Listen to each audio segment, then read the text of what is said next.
कि मैं लेक्चर सुन रहा था। वैसे तो रोज ही सुनता हूँ प्रभुपाद जी की लेक्चर। प्रभुपाद जी आज लेक्चर में बहुत एक नया बात सिखाए। एक भक्त प्रश्न करते हैं प्रभुपाद जी से कि वास्तविक स्पिरिचुअल मास्टर कौन है। प्रभुपाद जी बड़े गजब के शॉर्ट में उत्तर देते हैं, जो चैतन्य महाप्रभु का एज इट इज जो बता सकता है, जो कृष्ण को एज इट इज वर्णन कर सकता है, वो है स्पिरिचुअल मास्टर। शॉर्ट में तो हमको आज वास्तव में नया डेफिनेशन पता हुआ। वास्तव में जो जय कृष्ण तत्ववेता से गुरु है, लेकिन कृष्ण तत्व को जानता है तो वो महाप्रभु के तत्व को भी जानना जरूरी है। तो वो वास्तव में गुरु है, क्योंकि वो कथा कथा नहीं जिसमें गौरांग महाप्रभु के वर्णन ना हो। क्योंकि गौरांग महाप्रभु हमारे कोई अवतार है, उनसे माधुर्य प्रेम हम प्राप्त कर सकते हैं उनके द्वारा। तो प्रेम बांटने आए गोलोक के प्रेम धन हरि नाम संकीर्तन, गोलोक का प्रेम लेके आए हैं चैतन्य महाप्रभु। उनके ही कृपा से, श्री प्रभुपाद जी की कृपा से, आचार्य की कृपा से हम श्रीमद् भागवतम का अध्ययन कर पाते हैं। तो आज स्तंभ 3 अध्याय 8 श्लोक संख्या 17 से 18-19 में हम पढ़ेंगे, क्योंकि इसमें तात्पर्य थोड़ा थोड़ा है और ब्रह्मा जी के प्राकट्य का ये अभी समय चल रहा है। हम इससे पहले प्रार्थना करेंगे। ओम नमो भगवते वासुदेवाय। ओम नमो भगवते वासुदेवाय।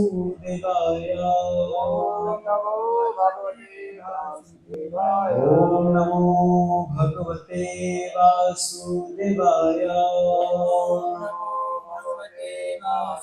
नारायणं नमस्कृत्यं नरं चैव नरोत्तमं देवीं सरस्वतीं व्यासं ततो जयमुदीरये। नष्टप्रायेषु भद्रेषु नित्यं भागवत सेवया भगवती उत्तमश्लोके भक्तिर्भवति नैष्ठिकी। मुखं करोति वाचलं पङ्गुलङ्घयते गिरिं यत्कृपातमहं वन्दे श्रीगुरु दीनतारिणं श्रीचैतन्य ईश्वरं श्री परमानंद माधवं। हरि ओम तत्सत, हरि ओम तत्सत, हरि ओम तत्सत। श्री प्रभुपाद की जय।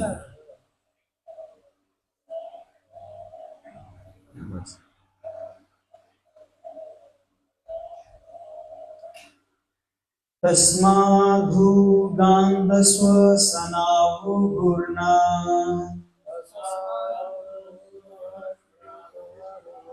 जलोर्मि चक्रात् सलिलाद्विरूढम्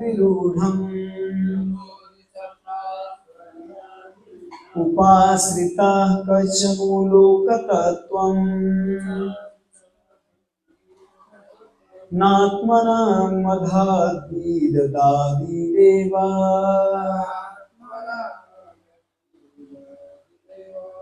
तस्माद्धु गान्धस्व सनावघूर्णा जलोमि चक्रात् सलिलाद्विरूढम् उपाश्रिता कञ्जमूलोकतत्त्वम् नात्मनं बद्धं ददाति देवा। तस्माद्धु गान्धस्व सनावघूर्णा जलोमि चक्रात् सलिलाद्विरूढम् उपाश्रिता कञ्जमूलोकतत्त्वम्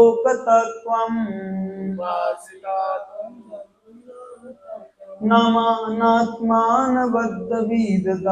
देवा।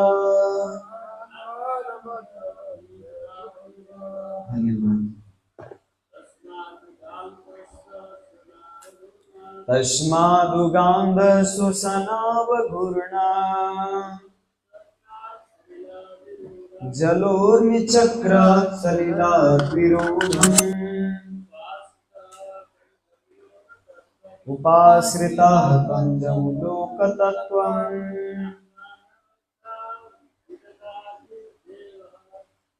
नात्मन विदग्धादि देवः। धन्यवाद, सरदार धन्यवाद। आप परिधि हैं श्री भक्तिवेदांत स्वामी श्री प्रभुपाद की जय। तस्मात्, वहां से, युगयन्तः, युग के अंत में, श्वसन, प्रलय की वायु, अवघूर्णा, गति के कारण, जल, जल, पूर्वी चक्रा, भवरोह में से, सलिलाद, जल से, विरूढ़, उन पर स्थित, उपाश्रितः, आश्रय के रूप में, कंजन, कमल के फूल को, पूर्व, आश्चर्य में, लोक तत्व, सृष्टि क्या रहस्य, न, नहीं, आत्मनम, आत्मनम, स्वयं को, अद्धा, पूर्ण रूपेण, अविगत, समझ सका, आदि देव, प्रथम देवता। अनुवाद इस प्रकार है, उस कमल पर स्थित ब्रह्मा न तो सृष्टि को, न कमल को, न ही अपने आप को भली भांति समझ सके। युग के अंत में प्रलय, वायु, जल तथा कमल को बड़ी बड़ी भंवरों में हिलाने लगी। तात्पर्य, ब्रह्मा जी अपने जन्म, कमल तथा जगत के विषय में भ्रांति में पड़े रहे। यद्यपि उन्होंने एक युग तक इन्हें समझने की कोशिश की, जो मनुष्य के सारे 100 वर्षों का गणना के परे है। अतएव कोई भी व्यक्ति मात्र मानसिक चिंतन द्वारा सृष्टि तथा विराट ब्रह्मांड के रहस्य को नहीं जान सकता। मनुष्य की क्षमता इतनी सीमित है कि परमेश्वर की सहायता के बिना वह सृजन, स्थिति तथा संहार के रूप में भगवान की इच्छा के रहस्य को नहीं समझ सकता। श्री प्रभुपाद की जय। ओम ज्ञानतिमिरन्धस्य ज्ञानाञ्जनशलाकया चक्षुरुन्मीलितं येन तस्मै श्रीगुरुवे नमः। श्रीचैतन्यमनोभीष्टं स्थापितं येन भूतले स्वयं रूप कदा मह्यं ददाति स्वपदान्तिकम्। वन्देऽहं श्रीगुरो शिवतापदकमलं श्रीगुरो वैष्णवांश्च श्रीरूपं साग्रजातं सहगण रघुनाथान्वितं तं सजीवं साद्वैतं सावधूतं परिजनसहितं कृष्ण चैतन्य देवं श्री राधा कृष्ण पादान् सहगण ललिता श्री विशाखान्वितांश्च।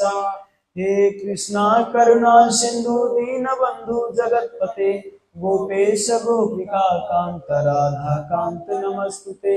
तप्त कांचन गौरांगी राधे वृंदावनेश्वरी वृषभानुसुते देवी प्रणमामि हरिप्रिये।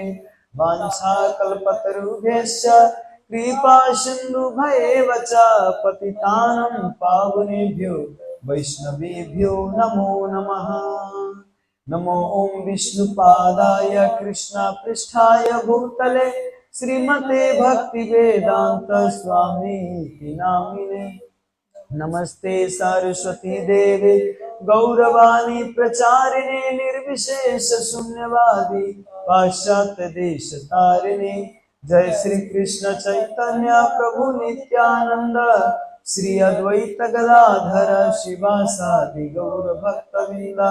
हरे कृष्णा कृष्णा कृष्णा हरे हरे, हरे राम राम राम हरे हरे। हरे कृष्ण। श्री प्रभुपाद की जय। श्रीमद् भागवतम के प्रसंग में आता है कि परीक्षित महाराज जब श्रीमद् भागवतम सुन के, एक सप्ताह सुन के जब भगवत धाम चले गए, उसी समय विमान आके और परीक्षित महाराज जब चले गए तो वहां पे ब्रह्मा जी का, जो ब्रह्मा लोक में रहते हैं, ब्रह्मा जी को चक्कर आने लगा कि केवल इस भागवत में ऐसा क्या है कि एक सप्ताह केवल भागवत कथा सुनने मात्र से परीक्षित महाराज भगवत धाम चले गए, भगवान को प्राप्त कर लिए। ये सब प्रश्न ब्रह्मा जी का भी दिमाग नहीं कर, देखिए ब्रह्मा जी का 99% बुद्धि से बना हुआ है, फिर भी ब्रह्मा जी वास्तव में चक्र वास्तव में इतना, इसका अर्थ ब्रह्मचर्य से, योग से, साधना से या तप से, ये सबसे ऊपर है क्या भागवतम? ब्रह्मा जी को लगा, तो ब्रह्मा जी ने क्या किया, तप, ब्रह्मचर्य का शक्ति, योग का शक्ति, और क्या कहते पतिव्रता स्त्री का शक्ति, जो भी तप है इस संसार के, है ना, एकादशी का, ये सब एक जगह पे रखे, एक तरफ तराजू में, हाँ, और एक तरफ रखे श्रीमद् भागवतम की। फिर उस समय श्रीमद् भागवतम जिस तरफ रखे तो ये पलड़ा भारी पड़ गया, है ना, क्योंकि श्रीमद् भागवतम में श्रवण कीर्तन स्मरण विष्णु पाद सेवन आत्मनिवेदन सब कुछ है श्रीमद् भागवतम। तो इसीलिए श्रीमद् भागवतम बहुत महत्वपूर्ण है। तो अभी ये प्रसंग चल रहा है सृष्टि का वर्णन, ब्रह्मा जी का प्राकट्य कैसे हुआ, कैसे हुआ, तो इसका अच्छा से अगर आप वर्णन सुनना चाहते हैं तो इसका मैं शुरू से ही, ये कैसे प्राकट्य हुआ ब्रह्मा जी का, एक एक विदुर जी मैत्रेय जी यहाँ पे वर्णन कर रहे हैं। मैंने इससे पहले भी पढ़ा था, अब यहाँ के पिछले श्लोक से मैं एक दो अनुवाद पढ़ देता हूँ, इसके बाद मैं इसका वर्णन करूंगा। उस ब्रह्मांड मल कमल पुष्प के भीतर भगवान विष्णु परमात्मा रूप में स्वयं प्रविष्ट हो गए, और जब यह इस तरह भौतिक प्रकृति के समस्त गुणों से गर्भित हो गया तो साक्षात वैदिक ज्ञान उत्पन्न हुआ, जिसे हम स्वयंभुवा ब्रह्मा कहते हैं। कमल के फूल के उत्पन्न हुए ब्रह्मा जगत को नहीं देख सके, यद्यपि वे कोष में स्थित थे, अतः उन्होंने सारे अंतरिक्ष की परिक्रमा की और सभी दिशाओं में अपनी आंखें घुमाते समय उन्होंने चार दिशाओं के रूप में चार सिर प्राप्त किए। ब्रह्मा जी जब कमल के फूल में उत्पन्न हुए तो पहले तो कमल को भी नहीं देख पाए, पहले ये चारों तरफ देखने लगे, दिशाओं में देखने लगे ब्रह्मा जी। जब दिशाओं में देखे तो चार दिशा है, अब यहाँ पे चार दिशाओं में सिर घुमाए तो चार दिशा में सर घुमाने के कारण इनका चार सिर बना, चार सिर हो गए। अब आप कहेंगे प्रभु जी और दूसरे ब्रह्मांड में ब्रह्मा जी का तो लाखों सिर है, तो लाखों सिर है तो लाखों, वास्तव में वहां पे दिशाएं भी बहुत है। यहाँ पे इस धरती में भी 10 दिशा है, ऊपर नीचे ये सब जोड़ेंगे तो 10 दिशा है इधर भी, लेकिन मुख्य 4 दिशाएं हैं। तो वैसे ब्रह्म लोक में और वो लोक में नहीं, ब्रह्म लोक में और ब्रह्मांड में वहां पे बहुत सारी दिशाएं हैं, कहीं पे 1000 दिशाएं, कभी 500 दिशा है, तो उसी अनुसार से उनका सिर प्राप्त हुआ है ब्रह्मा जी का, है ना। यहाँ पे जैसे 4 दिशाओं में सिर घुमाने के कारण ब्रह्मा जी का 4 सिर प्राप्त हुआ, चारों तरफ देखने के कारण, है। अंतरिक्ष में परिक्रमा की, है ना, तो यहाँ पे अंतरिक्ष में बताया गया है।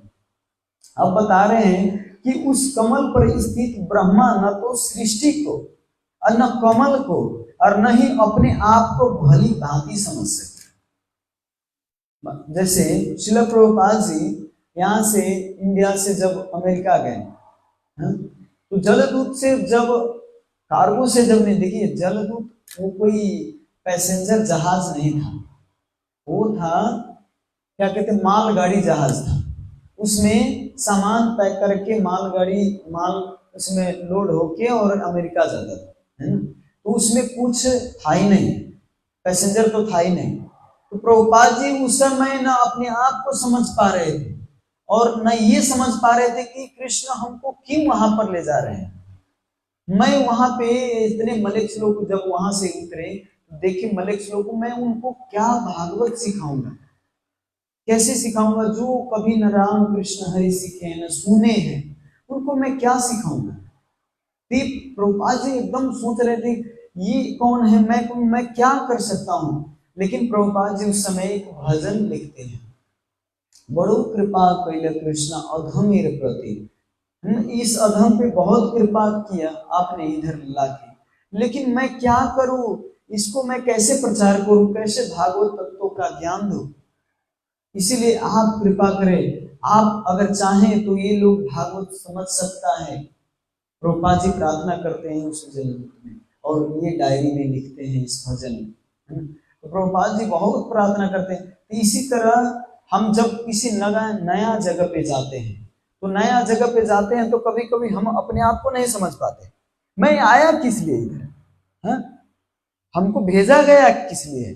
हम जानते हैं मैं आदमी हूं, लेकिन भेजा गया किस लिए, उद्देश्य क्या है, तो भ्रमित होता है ना। वैसे ही ब्रह्मा जी कमल के रूप में पहली बार प्रकट हुए, तो मैं तो हूं, लेकिन वास्तव में ये कमल क्या है, ये सृष्टि क्या है, न अपने आप को देख पा रहे थे, न कमल को देख पा रहे थे, कुछ देख ही नहीं पा रहे थे। देख ही नहीं पा रहे थे, इसका अर्थ ये होता है कि आंख से तो देख रहे थे, लेकिन समझ नहीं पा रहे थे कि ये है क्या, मैं यहाँ पे आया क्यों, और ये कमल है क्या, कहां से प्रकट हुआ, इस सृष्टि कहां से आया, ये नहीं समझ पा रहे थे ब्रह्मा जी।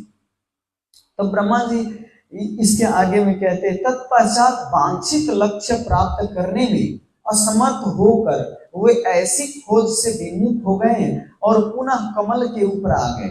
इस तरह इंद्रियों विषयों को नियंत्रित करते हुए उन्होंने अपना मन परमेश्वर पर एकाग्र किया। देखिए, कोई भी संप्रदाय में चले जाइए, कहीं भी जाइए, बिना मन नियंत्रित किए बिना आप कोई कार्य कर ही नहीं सकते। माइंड कंट्रोल करना हर संप्रदाय में है। इंद्रियों को, आप रामानुज संप्रदाय में जाइए, वहां पे भी इंद्रिय का ही बात होता है, इंद्रिय का कंट्रोल। जब तक हम अपने इंद्रिय का कंट्रोल नहीं कर सकते, तब तक हम भगवान की सेवा में नहीं लग सकते और न भगवान को समझ सकते हैं। इसीलिए हम अभी क्या है, गोदास हैं, गोस्वामी नहीं। हमको बनना है गोस्वामी, लेकिन हम अभी गोदास हैं। अभी खाना इच्छा लगता है तो हम अभी चैंटिंग छोड़ के हम खाने लग जाते हैं। अभी हमको अगर भूख लग गया तो हम मंगल आरती छोड़ के हम चले जाते हैं, दर्शन आरती छोड़ के चले जाते हैं, भागवतम छोड़ के चले जाते हैं। तो हमारी इंद्रिय इतना बलवान है कि भगवत विमुख करा के इंद्रिय भोग करा देती है, इतना बलवान है। लेकिन जब तक हम अपने इंद्रियों को वास्तव में कंट्रोल करके जबरदस्ती कृष्ण सेवा में जब तक नहीं लगाएंगे, तब तक वास्तव में इंद्रिय मानने वाला नहीं। एक भक्त कल फोन किए थे, प्रभु जी 4-5 महीना हो गया साथी सबसे छोड़ा हुआ, बिछड़ा हुआ, तो 4-5 महीने के बाद मिला, तो प्रभु जी कह रहे हैं, सब लोग कह रहे हैं कि सिनेमा हॉल देखने चलो, थोड़ा फिल्म देखने चलो, तो क्या मैं जा सकता हूँ प्रभु जी? कौन पूछते हैं। मैंने बोला, देखिए प्रभु जी, अब आपकी इच्छा इसमें क्या है, आपकी अंदर इच्छा है जाने की तो जाइए, लेकिन भक्ति में, भक्ति के लिए मैं ये नहीं कहूंगा कि आप जाइए। आप सोचते हैं कि मैं साथियों का दिल नहीं दुखाना चाहता, हाँ जाएंगे तो उसका भी प्रचार करूंगा, लेकिन वो सत्संग में और गंदा आपका जो भी माइंड है वो भी गंदा बना देगा, है ना। आपका चेतना गंदा बना देगा, तो आप क्या उसमें सत्संग करेंगे, क्या आप उसको प्रचार करेंगे? तो इसीलिए इसमें आप पर निर्भर करता है, लेकिन भक्ति के लिए उपयुक्त नहीं है। अब एक बार जाएंगे तो फिर बार बार वो बुलाने आएंगे। ये हमारी इंद्रियां भी ऐसे ही है प्रभु जी। हमारी इंद्रियां को एक बार आप भोग में प्रवृत्त कीजिए तो फिर बार बार करने को कहता है ना। एक बार कंट्रोल कीजिए तो दूसरा बार फिर थोड़ा हिम्मत मिलता है। एक बार मैंने उसे कहा था, एकादशी एक बार निर्जला में मैं करता हूँ, तो एक बार किए तो फिर दूसरे बार करने की वो होता है। धीरे धीरे धीरे धीरे जब आदत पड़ जाती तो निर्जला कुछ भी नहीं थी, है ना। जो करता है, जैसे एक महाराज है, उस दिन विश्वर गौर प्रभु जी बता रहे थे, वो महाराज केवल नारियल के पानी पी के रहते, उनके लिए कुछ चाहिए नहीं, न भात चाहिए, न अन्न चाहिए, कुछ भी नहीं चाहिए उनके लिए खाने के लिए। 2 नारियल के पानी के सट्टा प्रभु जी 8-9 नारियल ले दिए थे पानी पीने के लिए, कि प्रभु जी महाराज तो अन्न खाते नहीं, उनके लिए पानी ले आते तो ज्यादा से ज्यादा पिएंगे। पहले हमको मारना चाहता है क्या? हम 2 ही नारियल में हमारा पेट भर जाता है, दिन भर चलता है इसी से। देखिए कितना मतलब इंद्रिय उनका कंट्रोल है ना। तो ऐसे ही हमारे साथी, हमारे परिजन, ये भी ऐसे ही है, बार बार खींचने को प्रयास करता है आपको। लेकिन जब आप एक बार दृढ़ हो जाते हो तो फिर वो जानते हैं ये व्यक्ति नहीं आएगा, इसको बार बार कहने से भी नहीं आएगा, इसको छोड़ देना ही अच्छा है ना। तो इंद्रिय भी ऐसे ही खींचता है हमको, ये करो, अच्छा चीज देखो, अच्छा चीज सुनो। अच्छा चीज मतलब क्या है हमारे लिए? हमारे लिए अच्छा चीज देखना क्या है? मोबाइल चलाना, है ना। और अच्छा चीज सुनना क्या है? भौतिक, दूसरे का निंदा, दूसरे का क्या है, कौन लड़की किसके साथ भागा, कौन हीरो का क्या हुआ, कहाँ पे एक्सीडेंट हुआ, न्यूज में क्या, कौन नेता हारा, कौन जीता, ये सुनने में हमको बहुत अच्छा लगता है, इंटरेस्टिंग लगता है।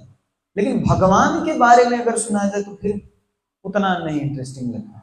तो ये हमारे इंद्रिय, लेकिन बार बार जैसे हम अपने संबंधी को अपने रोकते हैं, वैसे इंद्रियों को जब हम रोकने का प्रयास करते हैं तो फिर ये कंट्रोल में आता है। यहाँ पे ब्रह्मा जी देखिए, स्वयं ब्रह्मा जी है, भगवान इनको विशेष सृष्टि के लिए उत्पन्न किए।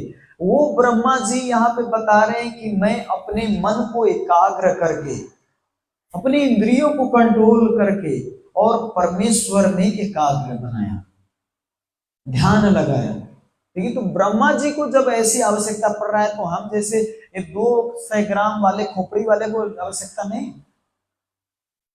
ब्रह्मा जी जिनका बुद्धि, वो तो देखिए जिनके पास इतना बुद्धि है तो वो तो कंट्रोल नहीं भी करेगा, तो वो तो उनका कंट्रोल है ना।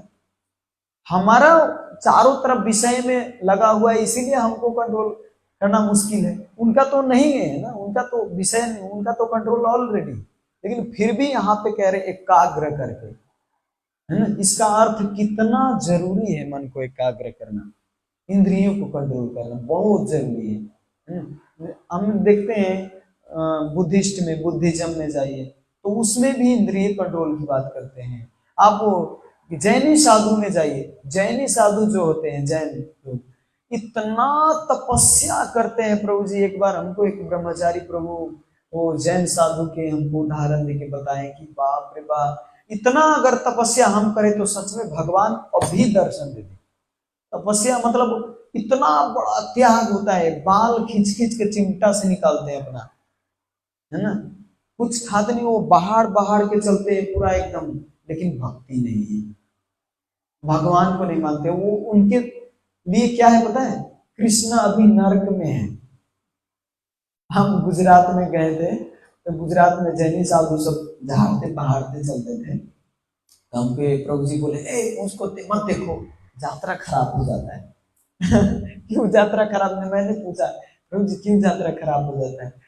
कहते हैं कि वो कभी नहाते ही नहीं, वास्तव में नहाते नहीं, वो टॉयलेट भी करते तो धोते नहीं। वो उनका एक नियम है कि कहीं कीड़ा न मर जाए इसमें, क्योंकि धोते हैं तो उसमें पानी नहीं यूज करेंगे। अद्भुत लग रहा था, मतलब कितना एक्सट्रीम, शास्त्र में जो नहीं है। जीव दया करनी है लेकिन इतना एक्सट्रीम नहीं करना है। जैसे शास्त्र में नियम है कि जीव पर दया करना चाहिए। जो कुत्ता है, घोड़े और भी जानवर है, उनके पुत्र के समान मानना चाहिए, है ना। तो पुत्र के समान मानना चाहिए, इसका अर्थ ये नहीं कि कुत्ते जैसा अपने बेड पर सुला के और अपने प्लेट में खिलाए। जो जैसा उनका स्वभाव है उसी तरह हम स्वभाव उनका मिला के करना होता है। जैसे गुरु महाराज से प्रश्न किए थे, महाराज शास्त्र में बताया गया 7वें स्कंद में कि सबको पुत्र के रूप में जानवर को मानना चाहिए, तो कुत्ता रखने में क्या हर्ज है? कुत्ता रखते तो अच्छा है ना, पुत्र के समान मानते हैं। तो गुरु महाराज बोले तो उसमें तो 7वें स्कंद में तो कुत्ता भी लिखा है और सांप भी लिखा हुआ है और बाघ भी लिखा हुआ है कि पुत्र के समान मानना चाहिए। तो क्या सांप को उठा के और आप गले लगाते हो? हाँ? आप बाघ को गले लगाते हो? अरे जो पुत्र के समान मानना मतलब उनको, जैसे उनको दुख न देना, है ना, उसको कष्ट न देना, न ही सताना। सांप है तो उसको जा रहे तो उसको दूध पिला दीजिए, ठीक है, दूध, लेकिन ऐसा नहीं बताया गया। उनको आप जीव दया कर सकते हैं, है ना, उसको मत मारिए, छोड़ दीजिए, है ना, ये सब आप दया कर सकते हैं। बाघ है तो बाघ को भी दया कर सकते हो, उनको डिस्टर्ब ना करके, है ना।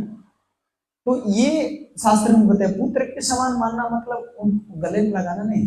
वैसे कुत्ता को उनका क्या कहते हैं, गंदा उनका हगल उठाना, है ना, उसको सुबह सुबह लेके घुमाना, है। उसकी क्या कहते हैं, एक बार गुरु महाराज अमेरिका में थे तो बाल कटाने गए थे दूसरे शिष्य लोग, तो शिष्य लोग का बाल कटाने गए तो जो बाल कटाए उनका $100, और जो एक व्यक्ति वहीं पर कुत्ते का बाल कटाने आए थे तो कुत्ते का बाल कटाना $150। गुरु महाराज जी कहते देखिए कैसा जमाना आ गया कि आदमियों के बाल से ज्यादा कुत्ते का बाल महंगा है। और वहां पे एक स्टोर बनाया जाता है कुत्ते के लिए ही केवल, और हमसे हमारा अन्न से ज्यादा, हमारे खाने से ज्यादा महंगा उनका रहता है कुत्ते का। उनको स्वतंत्र दीजिए, स्वतंत्र चाहते हैं। जैसे बैल है, गाय है, जब बरु गाय को पालन कीजिए, गाय को बताया गया है माँ के समान उनको पालन कीजिए।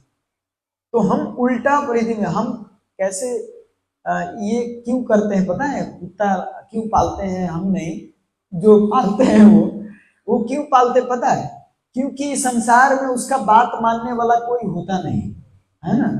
तो कम से कम दूसरे को गाली देंगे, डांटेंगे तो अब भी फपक फपक पूरा एकदम आप पे गुस्सा दिखाने लग जाएंगे, है ना। आशा रहती है कि कोई मेरा बात माने, तो कम से कम दूसरा बात ना माने तो कुत्ता तो कम से कम बात माने, उसको डांट डबार के ए झुक, ए उठ, ए खा, ए भाग, ए डोली इधर आ, ए उधर जा, तो लगता है हाँ मैं कम से कम स्वामी है, मैं मालिक हूँ, वास्तव में मैं मालिक। तो ये वास्तव में ये प्रभुत्व भावना जमाने की एक रहती है, तो दूसरे पर तो जमा नहीं सकते, है ना। तो कम से कम कुत्ते पर तो जमा नहीं, है ना। तो ये बहुत कलयुग का सबसे बड़ा ये दुखद है समस्या। अब आप कहेंगे चैतन्य महाप्रभु, आप चैतन्य मंगल पढ़ेंगे तो चैतन्य मंगल में चैतन्य चरितामृत, चैतन्य महाप्रभु स्वयं एक पिल्ले को ले आके और रखते हैं घर में, कुत्ते को ले आके रखते हैं, आप पढ़ेंगे बाद में जाके तो, है ना। तो पिल्ले को रखते हैं, कुत्ते को, और सच्ची माता कहते तू ब्राह्मण का पुत्र होके कुत्ता पालेगा, निकालो घर से, मैं नहीं तो तुमको खाने नहीं दूंगा। चैतन्य महाप्रभु कहते हैं, निमाई उस समय छोटे थे, चैतन्य महाप्रभु छोटे थे, तो निमाई कहते नहीं माँ उनको नहीं खिलाओगे तो मैं भी नहीं खाऊंगा, वो पिल्ला को तो खिलाना ही पड़ेगा। तो सच्ची माता कहते अरे कहाँ से सीख लिया तू ऐसा। महाप्रभु कहते नहीं नहीं इसको भी खिलाओ, हमको भी खिलाओ, ये भी खाएगा मैं भी खाऊंगा। तो बाद में सच्ची माता एक बार क्या करते हैं, उसको ले जाके चुपचाप बाहर कर देते हैं और बिना बताए रात को दूसरे जगह पे रखाते हैं। तो माँ निमाई सुबह उठते हैं तो पिल्ले को खोजते हैं, कहाँ है वो पिल्ला। तो सची माता कहते हैं उसको तो बाहर छोड़ दे, तू कहाँ कुत्ता घर में रख रहा है, उसको तो बाहर रहना चाहिए। तो निमाई कहते हैं कि नहीं उसको लाओ तभी मैं खाऊंगा जैसे भी। तो आप भी इस लीला से अब यहाँ पर फिर निमाई और जगन्नाथ मिश्र जी बाद में उनको बताते कि ये अशुचि होता है, ये पवित्र होता है, ये सब पूजा आजा में सब कुछ होता है। तब यहाँ पे फिर छोड़ देते हैं, है ना, उसको स्वतंत्र छोड़ देते हैं। तब यहाँ पे आप ये क्या सीखेंगे इस लीला से, हाँ? कि हम भी कुत्ता पालेंगे, महाप्रभु पाले तो हम भी पाले। महाप्रभु तो वास्तव में ये बच्चे का एक नटखट दिखा रहे हैं कि अगर बच्चे घर में ले आए तो माँ बाप शास्त्र में अगर जो बताया है उसका पालन करके हटा दिया जाए।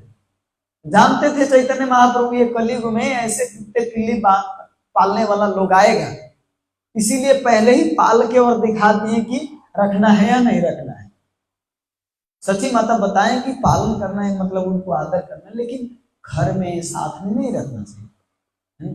तो ये हम सीख सकते हैं, हर लीला से कुछ न कुछ महाप्रभु सिखाते हैं। तो यहाँ पे इंद्रिय कंट्रोल की बात आ रही है। इंद्रिय जब तक हमारा कंट्रोल ना हो तब तक हम वास्तव में भगवत भक्ति या भक्त को हम नहीं बुझ सकते और हम अपने अंदर वो रस को भी आस्वादन नहीं कर सकते। सच में 10 साल 20 साल 40 साल हो जाता है भक्ति में, लेकिन अगर इंद्रिय कंट्रोल नहीं है उनका तो वास्तव में एक खोखलापन अंदर से लगता है। क्या अंदर कमी है, मैं क्या कमी है, मैं क्या किया। सेवा भी करता रहता है लेकिन सेवा के साथ साथ अपना जो आसक्ति है वो बनाए रखता है ना। तो आसक्ति बनाए रखने के कारण एक खोखलापन में क्या कर रहा हूँ। अब जब इंद्रिय कंट्रोल नहीं रहता तो गुरु धीरे धीरे अवज्ञा भी हो जाता है, क्योंकि खाना है, अपना इच्छा पूरा करना है, तो धीरे धीरे गुरु अवज्ञा हो जाता है, नाम भी अच्छा से जप नहीं पाते, हर अपराध होता है इंद्रिय कंट्रोल ना होने के कारण, है ना। आप देखिए, इसीलिए कहते हैं कि मूल जड़ ये जो इंद्रिय है ना, एक न एक दिन इसको कंट्रोल करना ही पड़ेगा, तभी आप एक अच्छा शिष्य और अच्छा गुरु बन सकते हैं।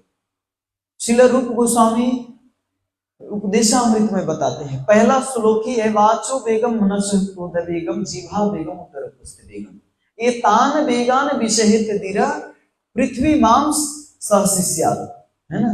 वाचो बेगम, पहले वचन का वेग कंट्रोल करना, है ना।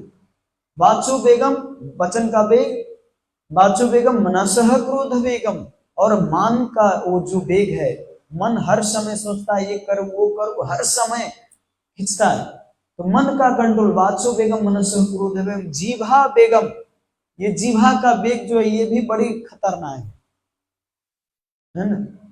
इतना खतरनाक है जीभा का वेग कि हर समय, इसीलिए हम हर रोज प्रार्थना करते हैं भगवान से प्रसाद खाने से पहले, तार मध्य जीभा अति लोभमय सुदुर्मति, हे प्रभु ये सुदुर्मति, दुर्मति नहीं सुदुर्मति है, ये जो जीभा है ये दुर्मति नहीं सुदुर्मति है, ये बहुत मतलब खिंचता है, अच्छा अच्छा चीज स्वाद लेना चाहता है ना। तो इसीलिए हम ये प्रसाद खा के कंट्रोल करेंगे। हम प्रार्थना करते हैं ना, महाप्रसादे गोविंदे नमो ब्रह्मणे वैष्णवे स्वल्पने बताम राजन विश्वासने बजायते शरीर विद्या जाल जड़ इंद्रिये ताहे काल, तार मध्य जीभाति लोभमय सुद्रुमति, ताके जता कठिन संसारे कृष्ण बड़ दायामय, करी बारे जीवा जाए सो प्रसाद न दिलो भाई, से अनामृत पाओ राधा कृष्ण गुण गाओ, प्रेमी डाको श्री चैतन्य निताय, जय निताय जय निमाय। इसमें आप एक एक अर्थ पढ़िए तो सारा इंद्रिय का ही कंट्रोल की बात कहा गया है ना। ये मुख्य बात इस पे इंद्रिय, क्योंकि हमारा जब इंद्रिय कंट्रोल होता है तब हम भगवत भक्ति में और अच्छा से लग सकते हैं। अब बात यहाँ पे समझने वाली दो बात है, केवल इंद्रिय कंट्रोल कर लेना ही मुख्य उद्देश्य नहीं है ना, क्योंकि जैनी साधु में जो बताया, इंद्रिय कंट्रोल करके साफ जो पक्का होता है वही करते हैं, केवल इंद्रिय कंट्रोल करना ही हमारा उद्देश्य नहीं। इंद्रिय कंट्रोल करने के बाद जो भक्त है वो भगवत भक्ति करता है ना। इंद्रिय कंट्रोल क्यों करना चाहते हैं कि भगवत भक्ति में अच्छा से कर सके, है ना। तो इसीलिए हमारा उद्देश्य रहता है इंद्रिय कंट्रोल हो, इसके बाद हम कृष्ण भक्ति अच्छा से करें, है ना। तो इसमें दो बातें हैं। बाहर के लोग आप देखते हो जो साधना करता है, साधना मतलब जो सारे गम जो संगीत की साधना सीखते हैं, तो बाप रे इतना तपस्या करते प्रभु जी, 4 बजे से लेके 8-9 बजे 10 बजे तक केवल सारे गम के ऊपर तपस्या करते हैं।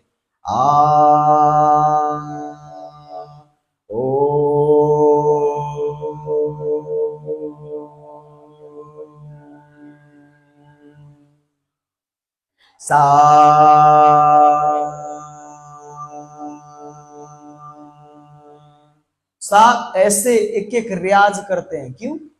गला ठीक करने के लिए। उनका न भूख रहता है न प्यास रहता है, कुछ भी नहीं, केवल उसका उद्देश्य रहता है क्या? संगीत सीख के प्रसिद्ध बनना। जीवन का उद्देश्य वही रहता है। ये सारे गमप, ये रियाज करके, ये सब कुछ सीख के उद्देश्य रहता है प्रसिद्ध होना। लेकिन भक्तों का उद्देश्य रहता है इस इंद्रियों को कंट्रोल करके भगवत सेवा करना, भगवान की सेवा करना, है ज्यादा से ज्यादा। तो हम इंद्रिय का कंट्रोल करने का जब हम प्रयास करेंगे तो इंद्रिय कंट्रोल ऐसे नहीं होता है। इंद्रिय कंट्रोल कैसे होता है? भगवत गीता में बताए हैं भगवान, अभ्यासेन तो कौन्तेय प्रयासेन तो गृह्यते। अभ्यास के द्वारा और प्रयास के द्वारा और वैराग्य के द्वारा इसको कंट्रोल किया जा सकता है जब हम अभ्यास करते हैं। अर्जुन कहते हैं चंचलम मन ही कृष्ण प्रमाथि बलभद्रढ़ तस्याहम निग्रह मने वायुरेव सुदुष्करम। हे प्रभु मैं हवा को कंट्रोल कर सकता हूं। आप बोलिए मैं अभी हवा को कंट्रोल कर सकते हैं? अरे आप नाक के सांस तो रोक नहीं सकते, हवा को कंट्रोल क्या कर सकते हैं? 5 मिनट रोक के दिखाइए, नहीं कर सकते। लेकिन अर्जुन में इतना सामर्थ्य था कि हवा को कंट्रोल कर सकते थे, है ना? वो कह रहे हैं मैं मन को कंट्रोल नहीं कर सकता। तस्याहम निग्रह मन्ये वायुरेव दुष्करम। वायु को कंट्रोल करने से भी दुष्कर है मन का कंट्रोल करना। इसीलिए यहाँ पे कह रहे हैं, भगवान कह रहे हैं नहीं अर्जुन तुम जो कह रहे हो वो ठीक है, वास्तव में सुदुष्करम है, लेकिन प्रयासेन तु गृह्यते, है ना? प्रयास के द्वारा, अभ्यास के द्वारा, इसको वैराग्य को द्वारा इसको जीता जा सकता है, इस इंद्रियों को कंट्रोल किया जा सकता है। नहीं तो आप देखिए हमारे आचार्यगण छाछ पी के रहते थे, है ना? षड गोस्वामी छाछ पी के रहते थे, कॉपी न कंठाश्रित कॉपिन धारण करते थे, है ना? और फिर भी शास्त्र देखिए, इतना शास्त्र लिखे कि शास्त्र इतना लिखे कि कलयुग के लोग, बुद्धिजीवी लोग समझ नहीं पाएंगे, तो इसलिए शास्त्र की समाधि दिया गया, ग्रंथ समाधि। तो कितना इंद्रिय कंट्रोल था उनका। खाना में अन्नमय नहीं थे, आनंदमय थे। हम लोग अन्नमय प्लेटफॉर्म में हैं अभी। अन्नमय होता है, प्राणमय होता है, आनंदमय होता है ना? तो हम आनंदमय के लेवल पर हमको पहुंचना है, अन्नमय के प्लेटफॉर्म में अभी हैं हम, है ना? तो आनंदमय कब आता है? जब हम अपने इंद्रिय को कंट्रोल करेंगे। और ये बात ख्याल रखिएगा, इंद्रिय कंट्रोल ही हमारा उद्देश्य नहीं है। इंद्रिय कंट्रोल करने के बाद भगवत सेवा जरूरी है। यहाँ पे ब्रह्मा जी भी यही इंद्रिय कंट्रोल करके, वास्तव में हमको क्यों भेजा गया, मैं किस लिए आया हूँ? वास्तव में हम भी संसार में आए हैं, तो हम अपने आप से प्रश्न पूछना चाहिए, मैं क्यों आया इधर? ये लोग क्यों मर रहा है? वृद्धा बुढ़ापे क्यों आ रहा है? ये सब प्रश्न करना चाहिए। सनातन गोस्वामी, रूप गोस्वामी भी यही प्रश्न करते हैं कि वास्तव में हे महाप्रभु मैं कौन हूं, मैं क्यों आया इधर? ये सब प्रश्न करते हैं। क्या आमी केने जाए तापत्र है, सनातन गोस्वामी महाप्रभु से पूछते हैं। तो जो आचार्य वो भी पूछ रहे हैं विनम्रता पूर्वक, मैं कौन हूं? ब्रह्मा जी पहली सृष्टि में उत्पन्न होते हुए, प्रकट होते हुए ब्रह्मा जी यही प्रश्न आ रहा है इनके अंदर, जिज्ञासा आ रहा है कि मैं हूं कौन, ये कमल क्या है और ये सृष्टि क्या है, ये प्रश्न आ रहा है। जब तक हमारी अंदर जिज्ञासा नहीं आएगा तब तक हम कैसे हम कुछ समझ सकते हैं? परीक्षित महाराज ने जिज्ञासा किया तो श्रीमद् भागवतम का प्राकट्य हुआ, अर्जुन ने जिज्ञासा किया तो भगवत गीता का प्राकट्य हुआ, है? यहाँ पे विदुर जी जिज्ञासा किए मैत्रेय जी से, तो देखिए हम इतना पढ़ पा रहे हैं ना, उन्हीं के कारण तो हर प्रश्न का जवाब मिल रहा है ना। तो जब हम जिज्ञासा करते हैं तो नई नई बात हमको सीखने को मिलता है, और हम बहुत चीज हम रचना कर सकते हैं, हम कुछ प्रकट कर सकते हैं, क्योंकि ये भगवान के द्वारा होता है ना। तो जिज्ञासा बहुत मुख्य है, बड़ी मुख्य है। भक्ति में आप देखिए इंद्रिय भी कंट्रोल मुख्य है, जिज्ञासा करना भी मुख्य है, प्रसाद ही खाना मुख्य है, भक्ति करना ही मुख्य है। मुख्य आप देखिए तो बहुत मुख्य है ना, कितना मुख्य है। शरणागति मुख्य है, गुरु बनाना मुख्य है ना, और सब भक्तों से व्यवहार, अच्छा व्यवहार करना मुख्य है, कीर्तन अच्छा करना मुख्य है, भगवान को प्रसन्नता के लिए नाचना मुख्य है ना, प्रीचिंग करना मुख्य है, शास्त्र ना पढ़ना मुख्य है। तो मुख्य, प्रभु जी सब मुख्य है, तो मुख्य है क्या?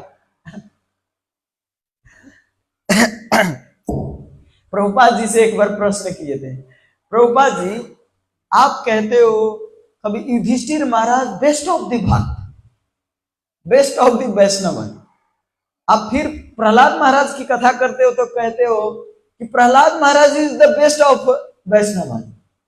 जब आप ध्रुव महाराज की कथा करते हो तो कहते Dhruv Maharaj is the best of the bhakt. तो वास्तव में बेस्ट ऑफ द भक्त है कौन? तो प्रभुपाद जी कहते हैं कि ये भी बेस्ट ऑफ दी है, ये भी बेस्ट ऑफ दी है, और ये बेस्ट ऑफ दी बेस्ट है ना। किसी को कम, भक्ति ऐसी चीज है प्रभु जी, कुछ कमी वास्तव में कुछ नीचा कर ही नहीं सकते। हर चीज महत्व है ना, जरूरी है, लेकिन सबका अपना अपना लेवल है ना। कीर्तन जितना चाहिए उतना है ना, हर चीज में लेवल है। जैसे एक बहू घर में होती है तो उसको आदर सम्मान सबको करते हैं, अपने देवर को भी, अपने सासू को भी, अपने ससुरा को भी, अपने अंकल, अपने जो भी हो समाज में सबको आदर करते हैं। लेकिन जो संबंध उनका पति से रहता है वो संबंध किसी से नहीं रहता है ना। तो भक्ति में वास्तव में एक सच्चा है तो उसमें हर चीज मुख्य होता है। हाँ, मैं नोबेल हॉस्पिटल में डोनेशन उठाने गया था जन्माष्टमी के समय, तो एक प्रश्न की एक व्यक्ति कि देखिए हर क्रिश्चियनिटी में देखिए तो एक यीशु है, मुसलमान में देखिए तो एक अल्लाह है, हमारे हिंदू धर्म में 33 करोड़ देवी देवता है, दुर्गा पूजा, कभी गणेश पूजा, कभी ये कभी वो, दिमाग खराब, हर दिन डोनेशन देना पड़ता है। क्या कितना एक होता तो फोकस करके हम करते। अरे हिंदू धर्म में, सनातन धर्म में वास्तव में एक ही है ना। एको देवो देवकी पुत्र एवं, ये शंकराचार्य करें, एको देवो देवकी पुत्र एवं, एक ही देवकी पुत्र हैं कृष्ण, उनके अंशावतार सब है। लेकिन हम सब फेस्टिवल क्यों मनाते हैं? क्योंकि हम प्रेम के मार्ग में है ना प्रभु। प्रेम के मार्ग जहां पे होता है वहां पे सबको रिस्पेक्ट किया जाता है, सबको मनाया जाता है। जहां पे प्रेम का परिवार होता है वो अपने बेटे को भी बर्थडे मनाता है, अपने बेटी का भी बर्थडे मनाता है, हाँ? वो कोई भी आता है तो उनका भी बर्थडे मनाता है। इस्कॉन में कोई बाहर के व्यक्ति चमार भी हो, वो आए, प्रभु जी आज मेरा जन्मदिन है, उनका भी बर्थडे मना देते हैं। हाँ, आप भी आए, आपका भी बर्थडे मना देते हैं। कोई ब्रह्मचारी, उनका भी बर्थडे, यहाँ सन्यासी का भी बर्थडे मनाते हैं, आविर्भाव मनाते हैं। तो यहाँ पे सबको मना रहे हैं क्योंकि ये प्रेम का परिवार है ना, प्रेम का मार्ग है। इसीलिए इसमें सबको एक सहानुभूति, सबको प्रेम दिया जाता है। तो वास्तव में सनातन धर्म जो है, इतने देवी देवता हैं, इतने फेस्टिवल है, इतने, इसका अर्थ हम सबको प्रेम देते हैं, सबको हम रिस्पेक्ट करते हैं क्योंकि ये प्रेम का मार्ग। ये नहीं कि केवल हम यीशु को मानते हैं इधर हत्या करते हैं, है ना। हम अल्लाह को मानते हैं इधर सबको मार दे, अल्लाह को नहीं मानने वाला सब राक्षस है, सबको मारो। अरे घोचू, कहां पे अल्लाह लिखे सबको मारो? कितना मतलब दुष्कर्म है ना ये, अपने से बना के। और ये वास्तव में राक्षसी स्वभाव है। केवल मेला अल्लाह और सब बिस्मिल्लाह, सब जाके भाड़ में जाओ, अपना काम बनता भाड़ में जाए जनता। ये सबसे बड़ी दुष्कर्म है ना। यहाँ पे क्या प्रेम है? इनका प्रेम है, आपको लगता है इसमें प्रेम? जो एक को केवल माने और सबको हटा दे तो क्या है? हम तो कृष्ण को मानते हैं, एको देवकी पुत्र एवं, लेकिन कृष्ण को मानते हुए भी सबको प्रेम करते है ना। रामनवमी भी मनाते हैं, शिवरात्रि भी मनाते हैं, वैष्णव के बर्थडे भी मनाते हैं, आविर्भाव भी मनाते हैं, लेकिन किसी का हम अनरिस्पेक्ट नहीं करते।